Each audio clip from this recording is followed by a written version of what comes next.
하나님의 말씀은 신약성경 요한복음 제20장입니다. 20장 19절로 31절의 말씀인데요. 제가 가지고 있는 성경으로는 신약성경 제184면입니다. 신약성경 184면 요한복음 제20장 19절로 31절의 말씀을 우리 함께 교독하겠습니다. 제가 먼저 읽겠습니다. 이날 곧 안식 후 첫날 저녁 때에 제자들이 유대인들을 두려워하여 모인 곳의 문들을 닫았더니 예수께서 오사 가운데 서서 이르시되 너희에게 평강이 있을지어다. 이 말씀을 하시고 손과 옆구리를 보시니 제자들이 주를 보고 기뻐하더라.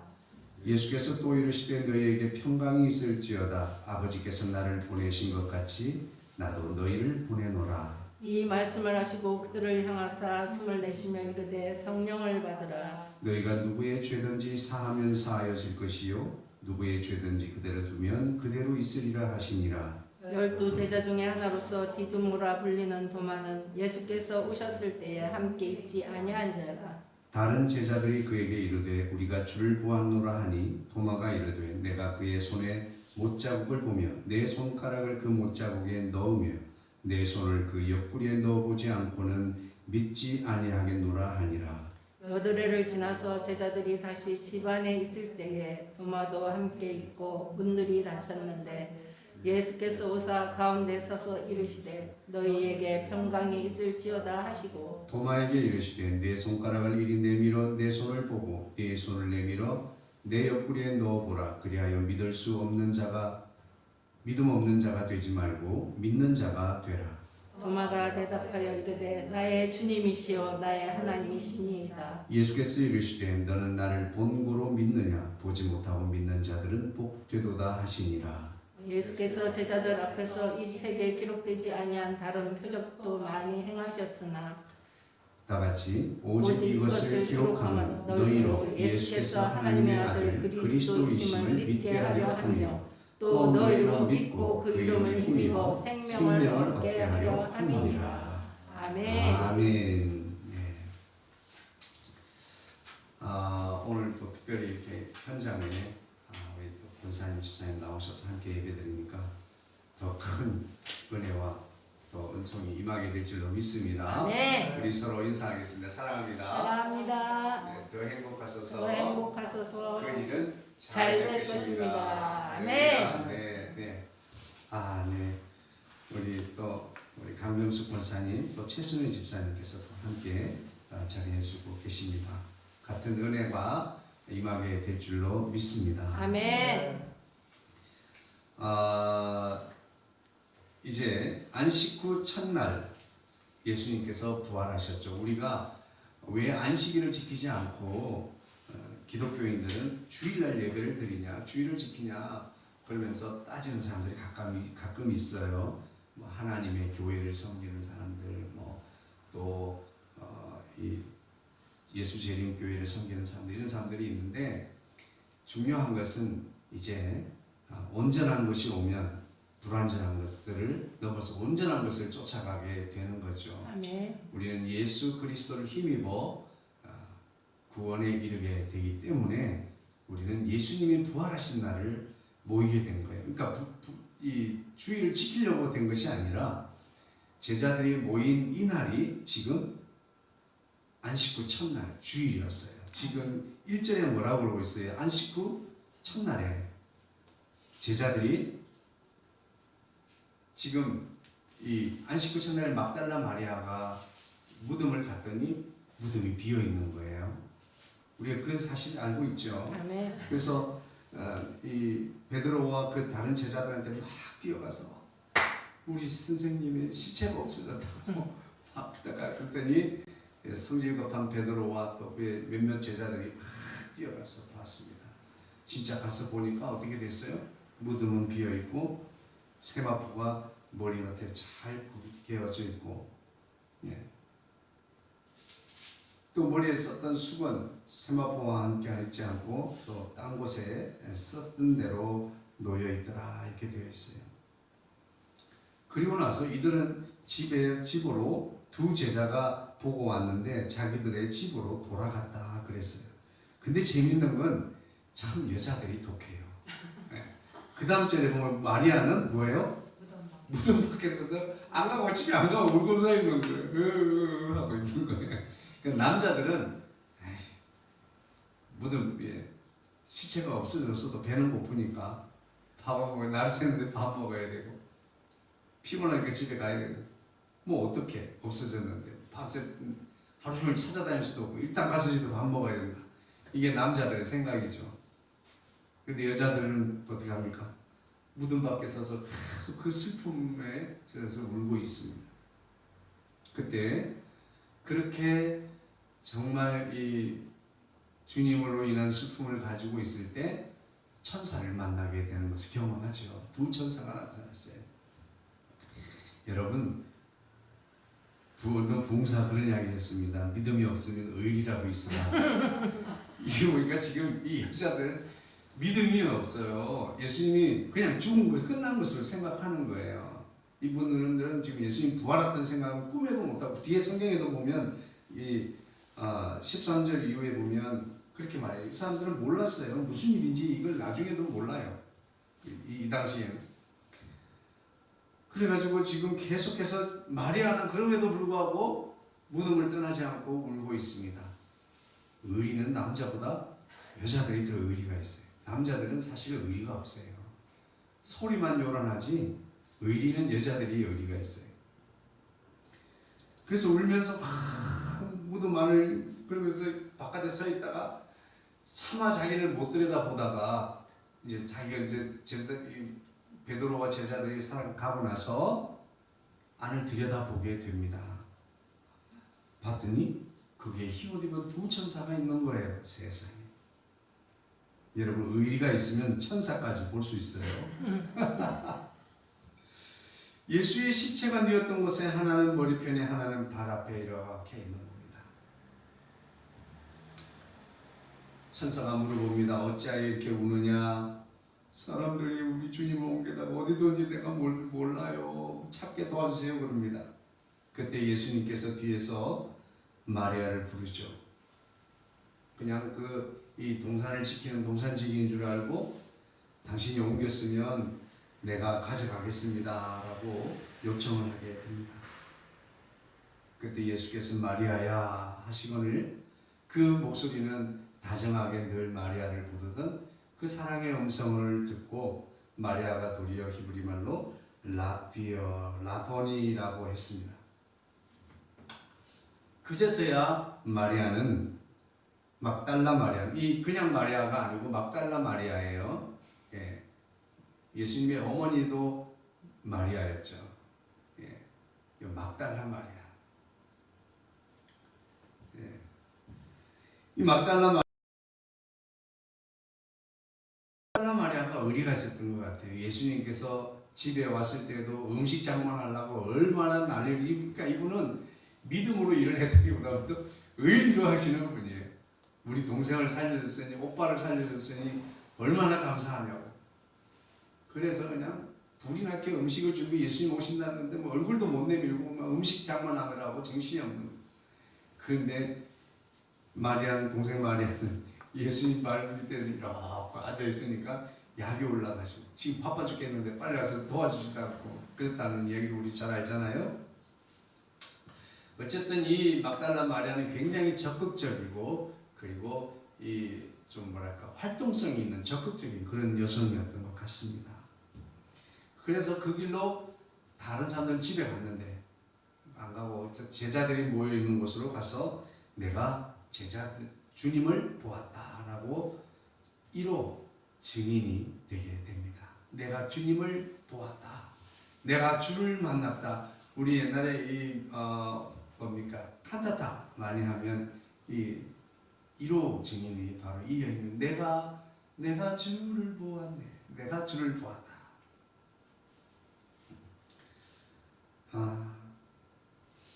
그래서 주님과 나눈 대화들을 소개를 하게 됩니다. 오늘 본문은 바로 그 직후에 이루어집니다. 계속해서 지금 안식일날이에요. 그래서 제자들이 이 안식일날 예수님을 만나게 돼요. 예수님이 부활하시게 돼요. 그래서 그냥 뭐 모이라고 한 것도 아닌데 각자 흩어져 있던 사람들이 예수님이 살아나셨다고 뭐 어쨌다고 그러면서 모여서 예수님에 대해서 이야기하고 함께 기뻐하고 함께 찬송 노래하고 또 예수님이 평소에 살아있지 육체로 계실 때 했던 이야기를 서로 나누고 뭐 이러면서 서로 위로하고 격려하고 하면서 그 모임이 계속 지속됐던 게 교회가 된 거예요. 원래 교회가 존재했던 것이 아니죠.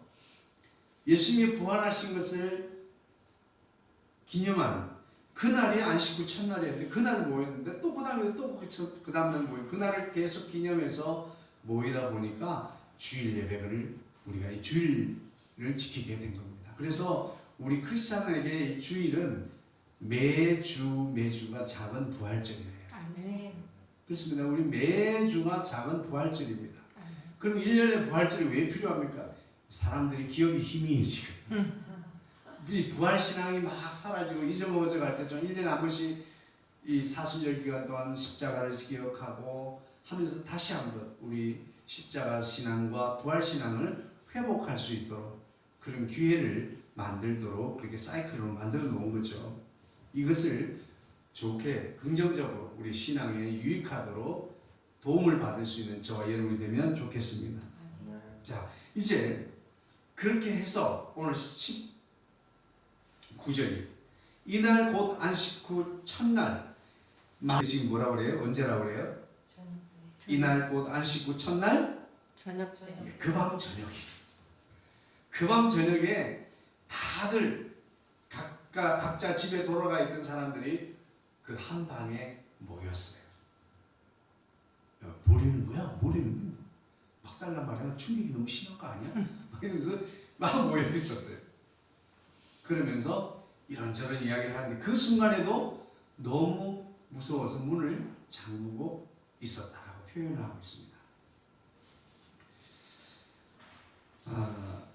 예수님의 이 부활 사건은 우리 전번 그 부활절 주일날도 제가 말씀을 드렸습니다만은 바울이 고백하기를 베드로에게와 이 순서는 역사적이고 시간적인 그 기록이 아니고 바울의 자기는 제자들 중에서 사도들 중에서 제일 끄트머리에 있는 정말 사도 같지 않은 사도가 자신이라는 것을 대비적으로 표현하기 위해서 수제자인 베드로로부터 차례대로 자기가 이렇게 그 예수님을 또 만났다라고 하는 기록을 하는 거예요. 이걸 그러니까 마리아가 먼저 만났는데 이거 잘못됐는데 바울이 잘못됐는데 그렇게 하는 것이 아니라 바울은 자신을 겸손하게 표현하기 위해서 자기도 정말 사람 되지 못한 이 괴수 같은 악당인 나에게 주님이 찾아오셨고 나도 부활한 주님을 만났다는 것을 역설적으로 강조하기 위해서 베드로로부터 쭉 만나신 것을. 그러니까 이 바울이 굉장히 지적인 사람이에요. 공부도 많이 하고 그냥 막 성령만 의지하는 사람이 아니라 그래가지고 이분이 예수님을 받아들이기가 쉽지 않았을 겁니다. 초월적으로 부활하신 주님이 찾아와 주셨고 만나 주신 거예요. 그리고 그 역사적인 사건으로 많은 사람들이 예수님을 보았고 예수님이 그들 앞에 나타났다고 하는 사건을 역사적으로 기록하고 있습니다. 그리고 교회 사가인 요세피우스도 그렇게 기록을 하고 있습니다. 이것은 이스라엘의 역사 가운데 실제로 예수님의 사건이 기록되어 있는 거예요. 그런데 그 역사 기록에는 이제 어떤 사람은 예수님의 제자들이 도적을 같이 예수님의 제자를 숨겨놓고 부활했다가 거짓말을 했다 뭐 이렇게 표현하기도 하고요. 그렇게 하고 있죠. 그런데 이 이야기는 도적설은 설득력이 없는 이유가 예수님의 제자들의 이 예수 부활 전과 후의 모습이 너무 달라요. 갑자기 바뀌게 됩니다. 만약에 예수님의 제자들이 그들을 숨겼다고 한다면 그 이전이나 똑같은 달라진 것이 없는 그들의 삶에 무엇이 그들을 그렇게 죽음마저도 두려워하지 않는 신앙으로 바뀌게 되었을까? 그것은 아무것도 없어요. 다시 부활하신 예수님을 보았기 때문이에요. 예. 그래서 그들은 죽음을 두려워하지 않고 내가 예수님을 보았다. 너희들이 십자가에 못 박은 그 예수가 다시 살아나셨다라고 시장과 거리에서 큰 소리로 부르실 수 있는 그런 용감함이 살아나게 된 줄로 믿습니다. 그래서 이 십자가의 사건은 역사적인 사건이고 예수님의 부활도 역사적인 사건입니다. 그런데 그 당시에는 보지 직접 내 눈으로 보고 내 귀로 듣고 한결같은 이 설왕설래가 있을 수밖에 없는 거죠. 예수님의 제자들이 모여 있습니다. 그곳에 예수님이 문도에 쉬지 않고 슈슈슈슝 나타나고 합니다. 오늘 마치 이 시간 이곳에 우리 가운데 임재하신 주의 영이 임하는 것처럼 할렐루야. 근데 지금은 육체가 없은 주님은 보이지 않습니다. 성령이 임하 있어도 보이지 않죠. 그런데 예수님은 육체로 정말 그 제자들 가운데 공간을 초월해서 임재하신 것입니다. 할렐루야. 그러면서 여기 보니까 먼저 평강이 있을지어다라고 말씀하고 있습니다. 지금 제자들의 상태가 평강이 있겠어요? 여러분, 예수님을 잃어버리고 예수님을 상실한, 예수님을 믿는 믿음이 사라진 그 마음 속에는 평강이 있을 수가 없습니다. 두려움, 그 삶은 피를 말리는 거죠. 많은 사람들이 자신의 이 돈만 믿고 내가 돈 없으면 죽지라고 생각하는 사람은요, 얼마나 불쌍한지 몰라요. 그런데 그런 사람들이, 가난한 사람들이 그럴 것 같잖아요.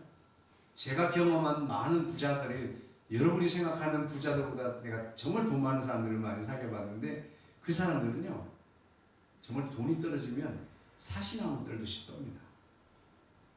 왜냐하면 돈을 가지고 그들은 갚질도 하고 돈을 가지고 살았기 때문에 돈이 없으면 죽는 거나 마찬가지라고 생각합니다. 근데 우리는 돈 없으면 좀 불편하게 살면 되고 없으면 없는 대로 맞춰 살면 되는데,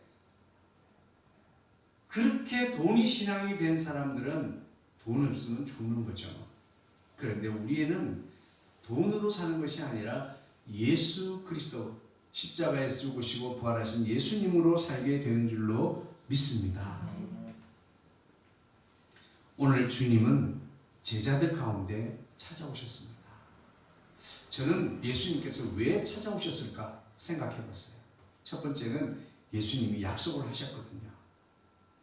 내가 부활하면 갈릴리로 갈 거야. 근데 제자들은 그 예수님의 약속을 잊어버리고 아무도 갈릴리로 가지 않아. 아마 예수님은 바람 맞았던 것 같아요. 처음에 부활하셔가지고. 이것들 봐라. 그래서 모인 곳으로 직접 찾아오시지 않았을까, 이런 생각을 합니다. 두 번째는 예수님이 왜 찾아오셨을까? 그들에게 평강을 주시기 위해서요. 아마 내가 안 봐도 비디오다 그러면서 정말 두려움 속에서 이제 예수님 없이 내가 정말 그때 예수님 따라다니면서 5,000명을 떡을 나눠주고 7,000명의 떡을 나눠주고 4,000명의 떡을 나눠줄 때 얼마나 좋았는데, 이제 예수님이 예루살렘 들었을 때는 정말 그냥 그 지금 유대 땅을 다시 독립하고 회복하고 로마의 압제로부터 해방되고 예수님이 왕이 되시고, 야 멋진 날을 기대했었는데 우리 인생의 꽝이다. 이게 뭔가, 이렇게 생각하면서 또 예수님을, 그의 지도자를 못 박으라고 외쳤던 그 많은 대중들을 생각하니까 너도 그의 제자지 라고 하면서 자신들도 십자가에 달 것을 생각하니 너무너무 공포가 느껴지고 두렵습니다. 사람들을 대하기가 어렵습니다. 대중들 앞에 나서기는 더더욱 두렵습니다. 누가 자신을 알아볼까 두려워요. 모자 쓰고 아마 그랬을지 모르겠어요. 옷도 옛날에 안 입던 옷 입고 그런 제자들을 예수님은 이미 보고 계시고 알고 계시잖아요. 예수님은 다른 장소에서도 보고 계시잖아요. 예수님의 제자들이 배를 타고 건너갈 때, 베스다를 건너갈 때 풍랑을 만났을 때 예수님이 찾아오시잖아요. 예수님 보고 계시고 알고 계신 거예요.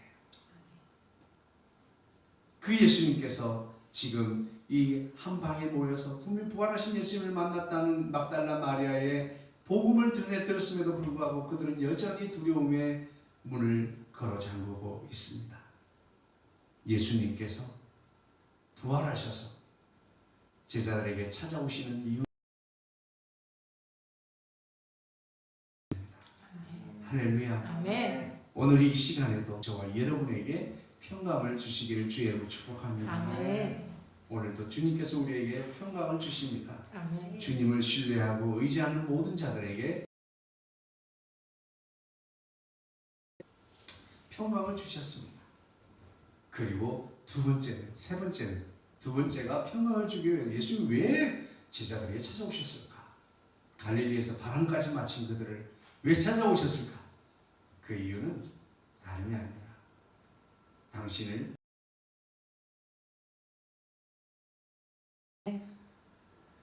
죽었다고 그들에게 예수님을 보여주기 위해서입니다. 오늘 성경은 뭐라고 말씀하십니까? 평강이 있을지어다 이 말씀을 하시고 후에 20절에 손을 보이시고 옆구리로 아마 이렇게 하지 않았을까요?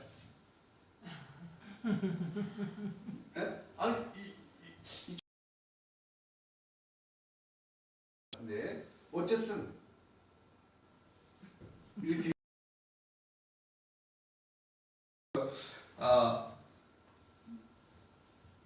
제자들이 보고 기뻐하더라. 이 예수님이 얼마나 든든하고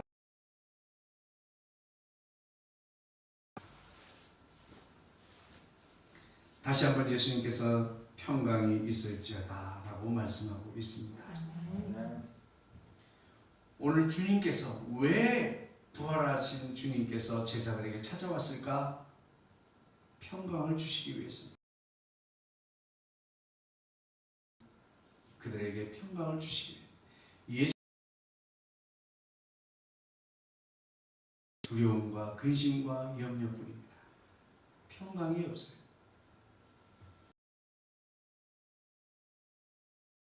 먼저 두 번째는 당신을 드러내 보이시기 위하여 오신 거예요. 오늘도 주님께서 저와 여러분에게 이 말씀을 통해서 주의 성령으로 주의 영으로 주님을 우리에게 나타내 주시기를 원합니다. 아멘.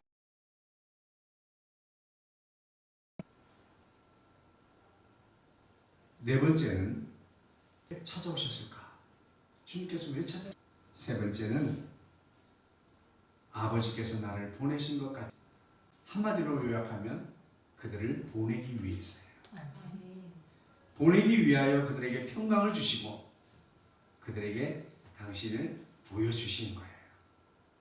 할렐루야. 아멘. 오늘 저와 여러분이 이 예배를 통해서 주님이 우리를 만나주시고 우리를 위로하시고 격려하시고 평강을 주시고 우리에게 힘을 주시는 이유는 바로 우리가 어딘가로 가야 할 곳이 있기 때문에 주님이 우리를 보내시기 위하여 찾아오신 줄로 믿으시기를 주의 이름으로 축복합니다. 아멘. 만들어졌다고 주님은 말씀하고 있습니다. 필요에 따라 만들어지는 거예요. 모든 구조적인 것도 필요에 따라 구조가 결정이 되는 거예요. 우리가 이런 이 기기를 하나 디자인할 때도 여기에는 많은 기술이 들어가지만 디자인은 목적에 따라서 결정이 되는 거예요. 이게 왜 이렇게 넓적하게 돼요? 봐야 되니까. 구조는 기능에 따라 결정이 되는 겁니다. 우리는 남성과 여성이라고 하는 구조의 문제도 기능에 따라서 결정된 것을 요즘 사람들은 거부합니다. 그것은 기능은 내가 선택하는 거고 내가 성향에 따른 것이지 뭐 어쨌든 지금 그 이야기 하는 시간이 아니니까 사람이 지어졌거나 물건이 만들어졌거나 모든 것은 그 쓰임에 합당하도록 지어졌다고 하는 사실이에요. 아멘. 오늘 저와 여러분 하나님께서 오늘 저와 여러분은 새로운 주의 중생한 백성으로 불러주신 이유는 다르게 말하면 한마디로 오늘도 예수 증인으로 보내기 위하여 우리를 불러주신 줄로 믿습니다. 그런데 모두가 다 예수님을 보았다, 막 나는 할 수 있다, 막 이러는 게 아니에요. 꼭 모임에 안 나왔던 사람, 디두모라 하는 도마라고 하는 이 사람은, 이 제자는 그때 없었어요. 뭐 약속이 있었는지 아니면 당신 나가면 난 죽겠다 그랬는지 어쨌는지 모르겠지만 하여튼 안 왔어요. 근데 다음에 와보니까 난리가 난 겁니다. 교회가 막 초상집 같이 막 그렇더니 그냥 축제장이 됐어요. 노래를 하고 기뻐하고 그러니까 예수님이 부활하셨다는 소식을 전해 듣게 된 거죠. 그랬더니 이 도마가 우리가 잘 하는 말이죠. 내 눈으로 보고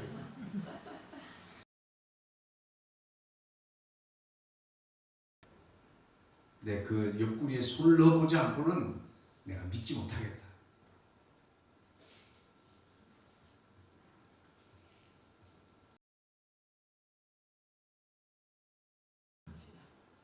여러분, 주님은 우리를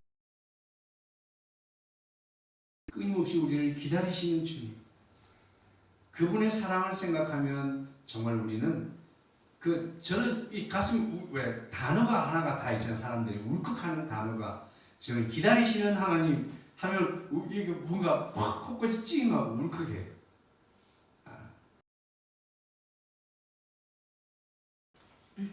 오늘 주님께서는 할렐루야. 아멘. 우리는 나 같은 사람은 쓸모없다. 나는 끝이다. 내가 생각해도 너무 한심하다. 라고 할지라도 주님은 또다시 힘을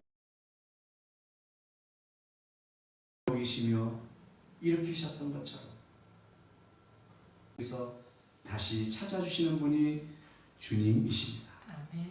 그러면서 도마에게 그렇게 말합니다. 믿음 말고 확신을 가져라. 의심 말고 확신을 가져라. 아멘. 할렐루야. 만져보라. 손가락을 꽂아보라. 내 옆구리에 손을 넣어보라. 그리고 믿음 없는 자가 되지 말고 믿는 자가 되라고 말씀하고 있습니다. 여러분, 의심이 있습니까? 살아가다 보면 현실과 우리의 믿음이 충돌할 때가 있습니까? 그럴 때에 의심이라고 하는 우리의 신앙이 연약하게 하는 반응이 일어나게 됩니다. 그때 우리가 취할 수 있는 행동이 있습니다. 그럴 때 우리는 어떻게 해야 됩니까? 불평하고 원망하고 의심을 키워갈 것이 아니라 우리는 확신을 위하여 주님을 더 알기 위하여 성경을 붙들어야 될 줄로 믿습니다. 아멘. 그렇게 할 때 우리는 보이지 않던 주님을 보게 될 것이고 우리에게 보이지 않던 하나님의 손을 우리는 붙잡고 의지할 수 있고 기댈 수 있게 될 줄로 믿습니다. 아멘. 그렇습니다. 오늘 이 성경은 왜 기록되었어요? 오늘 우리가 아까 읽었습니다만 성경을 왜 기록했다고 그랬어요? 마지막 31절에 오직 다 같이 읽어봅시다. 시작. 오직 이것을 기록하면 너희로 예수께서 하나님의 아들 그리스도이심을 믿게 하라. 그분이 그리스도이심을 구원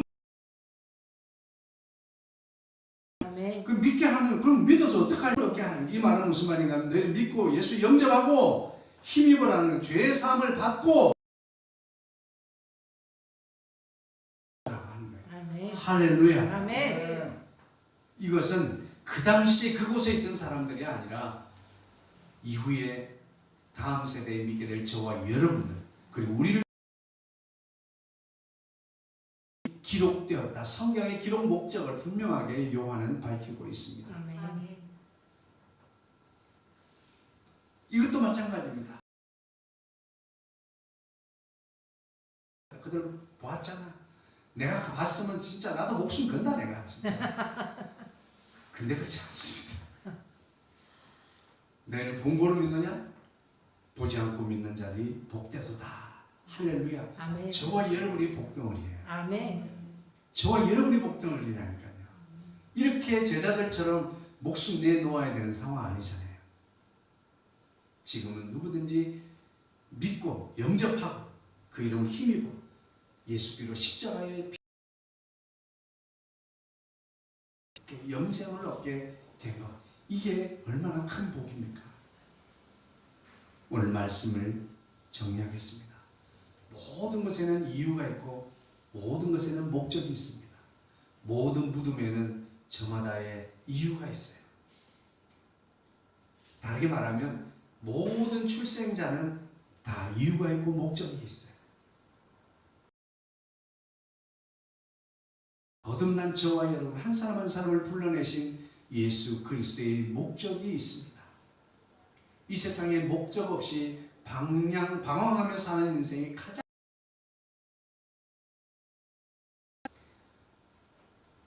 젊은이들의 고민이 크고 힘이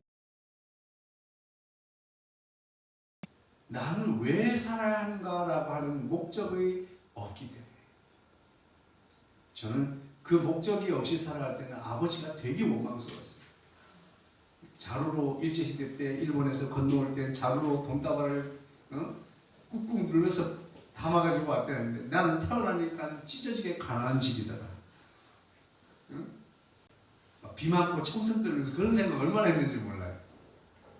그런데요, 예수님 만나고 내 삶의 목적을 정하고 나니까 사심도 없고 너무너무 행복해요. 아멘. 모든 순간이 행복합니다. 아멘. 그것은 내 삶의 모든 필요가 충족되었기 때문에 돈만 쫓아다닐 때보다 불편할 때도 있지만 그러나 정말 평안하고 행복합니다. 왜요? 우리를 부르신 목적대로 살아가 부르신 오늘 이 시간 저와 여러분 이 예배의 자리로 우리 예배에 함께하게 하신 그 주님의 목적은 아무것도 없습니다. 우리를 보내시기 위해서입니다. 아멘. 보내시기 위해서입니다. 아멘.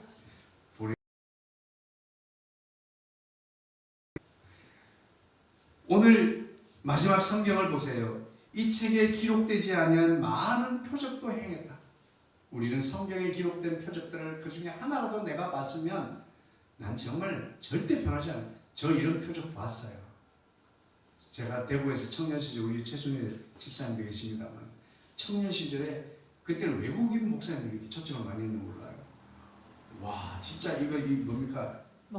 목발 짚고 왔던 사람, 목발 던지고 온 사람 여러 봤어요. 진짜 머리카락이 쭈삣쭈삣 서고요. 이 팔에 온몸에 털이 너 이놈하고 나를 훅 찔르기만 하면 살 거라고 생각했어요. 근데 그렇지 않습니다. 본다고 다는 게 아니에요. 그럼에도 불구하고 요한이 그 모든 표적들을 다 생략한 이유, 그리고 생략을 하면서도 성경을 기록한 이유에 대해서는 분명하게 밝히고 있습니다. 여러분, 성경이 존재하는 이유, 오늘날 예수 그리스도를 믿는 성도들이 존재하는 이유는 아무것도 없습니다. 믿게 하고 도록 하는 그 일에 우리를 사용하시기 위해서입니다. 오늘 이 자리에 함께한 저와 여러분, 예수님을 믿는 것, 영접하는 것이 대단히 중요합니다.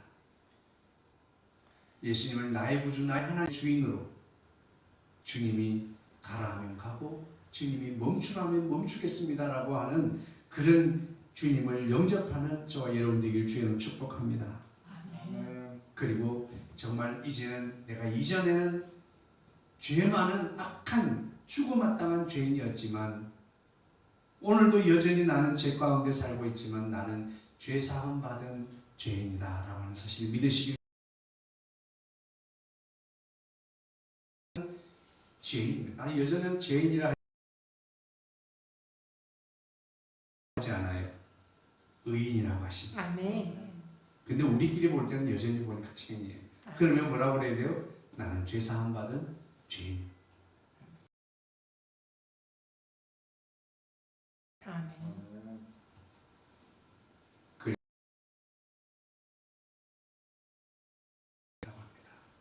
오늘 저와 여러분 주님을 영접하시고 나의 구주, 나의 하나님으로 모셔드리고 그렇게 따르기를 주의로 축복합니다. 아멘. 그리고 나를 알고 있는 내가 내 주변에 있는 그 사람들, 붙여준 그 사람들에게도 주님을 영접할 수 있도록 안내하고 인도하는 자가 되기를 바랍니다. 아멘. 두 번째로는 우리는 예수 십자가의 피를 힘입어 보십시오. 아멘. 내가 한심스럽고 어려우면 어려울수록 우리는 예수 피로 죄사함을 받은 사면받은 죄인이라고 하는 사실을 믿으시면 다시 해볼 용기가 생기고 일어설 힘이 생길 줄로 믿습니다. 아멘. 마귀는 낙심이라고 하는 좌절이라고 하는 그 마음을 줍니다. 그리고 그 틈을 이용해서 마귀가 들어옵니다. 낙심. 우리에게는 예수님이 계시잖아요. 아멘. 예수님이 소망이에요. 아멘. 마지막입니다. 우리에겐 영생을 아멘. 우리가 이 땅에서 그 영원한 생명을 누리고 뿐만 아니라 천국에서도 영원한 영생의 삶을 누려야 될 줄로 믿습니다. 그래서 우리는 이 땅에 발을 디디고 사는 육체를 가지고 살아가는 사람들이지만 우리는 영원한 영생을 살아가는 영원한 생명을 가진 자로서의 삶을 동시에 살아갈 수 있게 되기를 원합니다. 병든 자, 연약한 자, 낙심되고 절망된 자들에게 이 영원한 생명의 소망을 전할 수 있게 되기를 주의 이름으로 축복합니다. 아멘. 예수님을 영접하십시오. 그리고 영접하도록 도와주십시오. 아멘. 그리고 죄사함의 예수 피를 의지하십시오. 아멘. 그리고 죄사함의 은혜를 주십시오. 아멘. 그리고 구원받은 자로서의 영생을 누리는 삶을 사십시오. 그리고 우리 주변에 있는 사람들에게도 영생의 구원을 나누어주고 전하는 자가 되기를 바랍니다. 아멘. 그렇게 말합니다. 이 모든 것들은 그냥 되는 것이 아니에요. 우리를 돕는 자가 있습니다. 파라클레토스, 성령입니다. 아멘. 할렐루야. 아멘. 이 말은 그냥이 아니라 변호인이에요. 변호인. 그러니까 변호인이라고 하는 말도 딱 적합하지는 않지만 하여튼 우리를 변호하고 우리를 적절하게 도와주기 위해서 오신 분이 성령님이세요. 아멘. 그러니까 내가 사업을 하든지 뭐 운동을 하든지 무엇을 하든지 성령님을 의지해야 됩니다. 우리가 이 믿음으로 사는 것도 그냥 되는 것이 아니라 주님은 오늘 뭐라고 말씀하십니까? 숨을 내쉬면서 성령을 받으라. 우리 삶을 도와주십니다. 아멘. 우리의 신앙으로 살아가는 삶은 현실에서 신앙으로 살기가 어떨 때는 막 이 모순되게 보일 때도 많습니다. 그럴 때 우리는 성령을 의지해야 될 줄로 믿습니다. 아멘. 성령을 의지하여 주님을 영접하시고 영접하도록 도우시고 성령을 의지하여 십자가의 보혈을 의지하시고 십자가의 보혈